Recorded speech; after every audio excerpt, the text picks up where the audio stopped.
তো hey guys, welcome back to my channel. তোমরা কেমন আছো? আশা করছি তোমরা তোমাদের বাড়িতে সকলে ভালো আছো। আমি কিন্তু বেশ ভালো আছি। তো তোমাদেরকে জানিয়ে দিই গুড মর্নিং। আজকের ভিডিওটা দেখো আমি তৈরি করে দিলাম সবজি বের করা থেকে, কেননা এখন বাজে কিন্তু 9টা, আর বাজার থেকে এনেছে আমাদের সবজি আর মাছ। তো প্রথমে ভাবলাম এখানে ব্যাগ থেকে আগে সবজিগুলো বার করে নিই, তারপর না হয় মাছটা ধুয়ে নেবো। তো আজকে দেখো কী কী বাজার এনেছে, তো সেই বাজারগুলো এখানে আগে ব্যাগ থেকে আমি বের করে নিচ্ছি, নিয়ে ব্যাগটা দিয়ে দেবো। দিয়ে দিলে পরে ব্যাগটা খালি হয়ে যাবে, তাহলে ব্যাগটা আবার পরে কোনো কাজে লাগবে। তো সেই জন্য ব্যাগটাকে প্রথমে খালি করার জন্য সবজিগুলো বের করে নিলাম। তারপরে দেখো এখানে সোজা এলাম কলপাড়ে এখানে এনেছিল মাছ। মাছ বলতে এটা হচ্ছে একটা রুই মাছ, আর রুই মাছটা কেটে এনেছিল। তো আমি শুধুমাত্র এখানে কিন্তু ভালো করে ধুয়ে নিচ্ছি। আর যেহেতু এখন ঠান্ডা ওয়েদার মানে কিন্তু দেখবে ফুলকপি আলু দিয়ে মাছের ঝোল খেতে কিন্তু দারুণ লাগে। আর বিশেষ করে রুই মাছ কিন্তু ফুলকপি আলু দিয়ে ঝোল খেতে খুব ভালো লাগে, আমার তো খুব ভালো লাগে। তো যাই হোক, আজকে মাছটা আমি ফুলকপি দিয়েই রান্না করব। আর যে ফুলকপিটা এনেছে তোমরা দেখলে আমি বের করে রাখলাম। তো প্রথমে কিন্তু দেখো এখানে আগে মাছটাকে আমি খুব ভালো করে ধুয়ে নিই, কেননা মাছ কিন্তু আমাদের খুব ভালো করে ধুয়ে নিতে হয়। কেননা মাছ শুধু ভালো করে নয়, অনেকবারই ধুয়ে নিতে হয়, মানে অনেকবার জল পাল্টে পাল্টে ধুয়ে নিতে হয়। কেননা মাছ যত ধুবে তত কিন্তু মাছের থেকে নোংরা বেরোতেই থাকে। তো সেই জন্য দেখো এখানে বারবার করে জল পাল্টে পাল্টে কিন্তু আমি মাছটাকে প্রথমে খুব ভালো করে ধুয়ে নিলাম।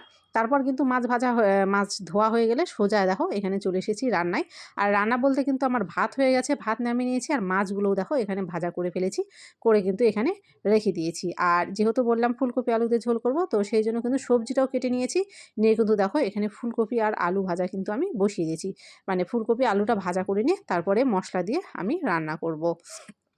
আর এইভাবে কিন্তু রান্না করতে করতে মানে ক্যামেরার সামনে নিজেকে মানে নিজে চলে আসি, এভাবে কিন্তু খুব ভালো লাগে ভিডিও করতে। তো তোমাদের কেমন লাগে জানি না। তো যাই হোক, দেখো একদিকে মাছ ভাজা রেখেছি, একদিকে ফুলকপি ভাজা করছি। আর ওই যে নিচে দেখো, নিচে কিন্তু ভাতের হাঁড়ি উপর করে দিয়েছি, মানে ভাত রান্না হয়ে গেছে, মাছ ঝরানোর জন্য উপর করে দিয়েছি। আর দেখো কথা বলতে বলতে এখানে কিন্তু মানে ফুলকপি আর আলু কিন্তু লাল করে ভাজা হয়ে গেছে। সবজি কিন্তু একটু লাল করে না ভাজলে মাছের ঝোলটা কিন্তু একটু কাঁচা কাঁচা লাগে, আর ভালো করে লাল করে ভেজে নিলে কিন্তু খেতে ভালো লাগে। তারপরে দেখো মশলা দিয়ে কিন্তু কষিয়েও নিলাম, আর ঝোলটাও দিয়ে দিয়েছি। তারপরে দেখো এখানে যে মাছগুলো ভেজে রেখেছিলাম, সেই মাছ ভাজাগুলো সবটুকু ঝোলের মধ্যে দিয়ে দিলাম, দিয়ে ঝোলটা ফুটিয়ে নামিয়ে নিলে কিন্তু আমার মাছের ঝোলটা কিন্তু রান্না কমপ্লিট হয়ে যাবে। তো শুধু মাছের ঝোল নয়, মাছের ঝোলের সাথে সাথে কিন্তু আরও 2-3 রকমের রান্না করেছি, ভাজা সবজি। তো সেগুলো আর আজকে আমি অত দেখাতে গেলাম না। আর মেয়ে এখানে জানালা দিয়ে এসে, ও যেহেতু বাইরে ছিল তো জানালা দিয়ে এসে কথা বলছিল। তো রান্নাবাড়ি কিন্তু আমার হয়ে গেছে। আর এখানে দেখো বাইরে এলাম, এখানে কতগুলো জামা কাপড় কেচেছিলাম, আর এই জায়গাটায় রোদটা খুব ভালো লাগে সকাল থেকে, তো সেই জন্য এখানে জামা কাপড়গুলো মেলে দিয়েছি। আর এখানে কার গরু বেঁধে দিয়ে গেছে, যাই হোক 2-3টে গরু আজকে এখানটায় বেঁধে দিয়ে গেছিলো ঘাসগুলো খাওয়ার জন্য। আর আমি এখন যাচ্ছি মেয়েকে ডাকতে। মেয়েকে দেখলে একটু আগে জানালার বাইরে ছিল, তো ও এই বাড়িটাতে এসেছে। এখানে একটা বাচ্চা আছে, তো ওর সাথে একটু খেলা করে, গল্প টল্প করে। আর সবথেকে বড় কথা, এখন যেহেতু পরীক্ষা হয়ে গেল, স্কুল নেই, পড়া নেই, তো সেই জন্য আর কি একটু ঘুরে বেড়ায়। আর ঘুরে বেড়াই বলতে এটা আমার বাড়ির পেছনে একদম আর কি, মানে বেশি দূরেও না। আর স্কুল খুলে গেলে সেটাও আসতে পারে না, কেননা টাইম মতো স্কুলে যায়, টাইম মতো টিউশন যায়, তো সেই জন্য আর কি পারে না। আর আমি এসে ওকে গেট দিয়ে ডাকলাম, গেটটা ভেতর দিয়ে লাগানো ছিল, আর ওরা ছিল পেছন দিকে। তো পেছন দিকে ওখানে সব বসে থেকে গল্প করছিল। তো আর পেছন দিকে যেতে গেলে এই দিক দিয়ে যেতে হবে, যদিও এই দিক দিয়ে একটু জঙ্গল আছে, তো উপায় নেই, ওকে ডাকতে গেলে আমাকে এই দিক দিয়ে যেতে হবে। তো চলে গেলাম। তো দেখো ও এখানটায় আমি যে ডাকলাম গেট দিয়ে, ও কিন্তু শুনতে পেয়েছে, শুনতে পেয়ে এদিকে এগিয়ে এসেছিলো। তো আমাকে বলছে তুমি ডাকলা, আমি শুনতে পেয়েছি, ওই জন্য আমি এই দিক দিয়ে আসলাম। তা আমি ওকে বকা দিচ্ছিলাম যে আমি তোকে কখন থেকে ডাক দিচ্ছি, তুই শুনতে পাচ্ছিস না।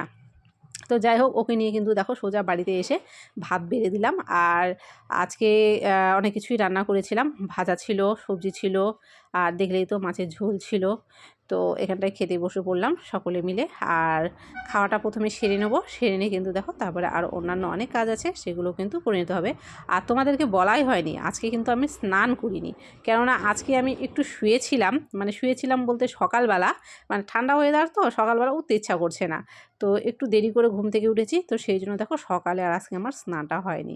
আর এদিকে রান্নাবাড়ি করে নিলাম। এবার স্নান করতে করতে কিন্তু দেখবে আমার রান্নাগুলো ঠান্ডা হয়ে যাবে, তখন আর খেতে ভালো লাগবে না। তো সেই জন্য ভাবলাম আজকে খেয়েই ফেলি স্নান না করে। তো সেই জন্যই আর কি এখানটায় স্নান না করেই আজকে খেয়ে ফেললাম। তারপরে খাওয়া দাওয়া সেরে কিন্তু দেখো বাসনপত্র নামিয়ে সব মেজে টেজে নিয়ে ঘর টর মুছে আবার সব কাজকর্ম করে কিন্তু এখন স্নান ধ্যান করে নিলাম। আর আজকে কিন্তু স্নান করতে অনেক দেরি হয়ে গেছে, কেননা এখন বাজে কিন্তু বিকাল 3:30। বিকাল 3:30টার সময় আমি সবেমাত্র এখন স্নান করে উঠলাম। মানে এখন কিন্তু বেশ ঠান্ডা লাগছে, যেহেতু অনেকটা বেলা হয়ে গেছে। আর জামা কাপড়গুলো যেহেতু মেলা ছিল, বিকেল হয়ে গেছে, দেখতেই পাচ্ছ রোদটাও কিন্তু এখন নেই, অনেকটা বিকেল হয়ে গেছে। আর ঠান্ডা ঠান্ডা লাগছিল, যেহেতু একদম বেলা চলে গেছে জন্য স্নান করলাম, তো সেই জন্য আর কি চাদরটাও গায়ে দিলাম। আর সত্যি কথা বলতে যেদিন মানে একটু সকালবেলা নিজে মানে দেরি করে উঠি, মানে ঠান্ডার জন্য একটু আলসামো করে শুয়ে থাকি, উঠতে ইচ্ছা করে না, তো তখন কি হয়, এরকম কিন্তু কাজের দেরি হয়। কাজের দেরি হয় বলতে কাজ যাই হোক আমি ঠিকঠাক করে নিই, রান্নাবাড়ি কাজকর্ম সবই ঠিকঠাক করে নিই, কিন্তু আমার স্নান করাটা দেরি হয়ে যায়, মানে সকালের স্নানটা আমার বিকেলে হয়ে যায় যদি আমি সকালে কোনো দিন স্নান না করি, এটাই হচ্ছে সমস্যা। আর যেহেতু এখন গরমের সময় হলে যাই হোক অতটা অসুবিধা হয় না, যেহেতু এখন ঠান্ডা, তো সেই জন্য এখন একটু বিকেলবেলা স্নান করলে একটু ঠান্ডাটা লেগে যায়, একটু অসুবিধা হয়ে যায়। তো সেই জন্য দেখো, আর চুলগুলো আমার এখনও ভেজাই আছে, আমি চুলগুলো এখনও খুলিনি, শুধুমাত্র স্নান করে পুজো করে উঠে এখানে আমি চাদরটা একদম গায়ে দিয়ে জামা কাপড়গুলো প্রথমে উঠিয়ে নিয়ে আসলাম, তারপরে জামা কাপড়গুলো দেখো এখানটায় গুছিয়ে গুছিয়ে রাখছি, যেটা যেখানে থাকে। তারপরে কিন্তু একটু বসবো, মানে সারাদিন অনেক পরিশ্রম করেছি, আর এখন বিকেল হয়ে গেছে, আর সব কাজ মোটামুটি হয়েও গেছে, এখন কোনো কাজ নেই, শুধুমাত্র জামা কাপড়গুলো ঠিকঠাক রাখতে পারলেই কিন্তু এখনকার মতো কাজ শেষ। তারপরে আবার রাতে আছে রান্নাবান্না। তো আজকের ভিডিওটা কিন্তু আর বেশি বড় করছি না। তো আজকের ভিডিওটা তোমাদের কেমন লেগেছে অবশ্যই কিন্তু কমেন্ট করো, ভালো লাগলে অবশ্যই লাইক করো, আর যদি নতুন হয়ে থাকো চ্যানেলে অবশ্যই চ্যানেলটিকে সাবস্ক্রাইব করো। তো সকলে কিন্তু তোমরা ভালো থেকো। তো দেখো সব কিছু ঠিকঠাক মতো রেখে দিলাম, রেখে দিয়ে এখন একটু বসি। তো তোমরা সকলে ভালো থেকো, বাই।